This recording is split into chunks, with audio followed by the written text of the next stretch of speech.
Koalisi Masyarakat Papua di Jakarta, Depok, Bekasi atau JADEBEK menggelar aksi mendesak pemerintah pusat untuk segera membuka dialog damai pasca konflik bersenjata yang menewaskan 4 prajurit TNI di Kabupaten Duga, Papua Pegunungan. Mereka mendesak agar pemerintah menghentikan pengiriman personel TNI ke tanah Papua agar konflik bersenjata bisa dihindari. Berikut informasi selengkapnya untuk Anda.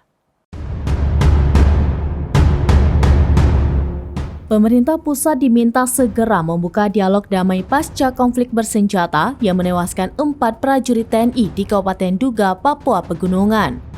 Desakan ini disuarakan Himpunan Mahasiswa Papua di Jakarta, Depok, dan Bekasi atau JADEBEK di depan kantor Komnas HAM, Menteng, Jakarta Pusat pada Kamis 20 April 2023.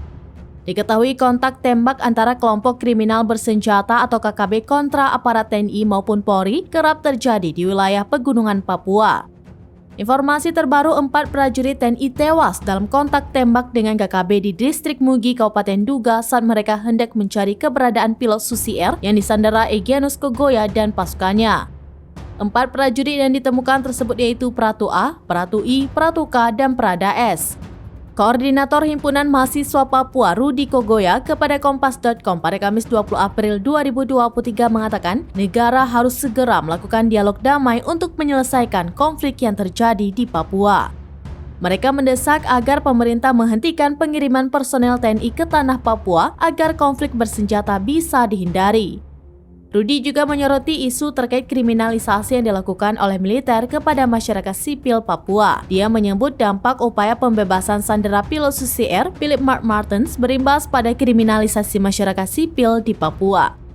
Menurutnya, dampak daripada upaya pembebasan sandera oleh TPNPB itu kemudian berimbas kepada kriminalisasi dan penyiksaan yang dilakukan aparat terhadap masyarakat sipil yang disinyalir masih berusia pelajar. Rudi menambahkan kejadian kriminalisasi tersebut terjadi di distrik Kuyawa Gilani Jaya. Rudi menyebutkan setidaknya ada 8 warga sipil yang diketahui Rudi mengalami kriminalisasi, 5 diantaranya masih berusia belasan tahun. Untuk itu mereka mendesak agar Presiden Joko Widodo membentuk tim investigasi terkait isu kriminalisasi tersebut.